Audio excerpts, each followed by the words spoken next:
হঠাৎই চিতাবাঘ ও তার শাবকেরা ক্যামেরাবন্দি হলো পর্যটকদের মোবাইলে। শিলিগুড়ির পার্শ্ববর্তী মংপুং সংলগ্ন এলাকায় রাস্তার উপর দেখা মিলল চিতাবাঘ ও তার শাবকদের। দেখা যাওয়া প্রাণীদের মধ্যে একটি শাবক ব্ল্যাক প্যান্থার কিনা তা নিয়ে উঠছে প্রশ্ন।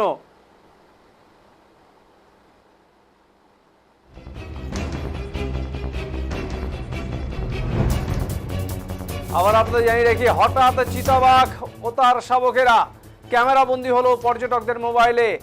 শিলিগুড়ির পার্শ্ববর্তী মংপুং সংলগ্ন এলাকায় রাস্তার উপর দেখা মিলল চিতাবাঘ ও তার শাবকদের। দেখা যাওয়া প্রাণীদের মধ্যে একটি শাবক ব্ল্যাক প্যান্থার কিনা তা নিয়ে উঠছে প্রশ্ন।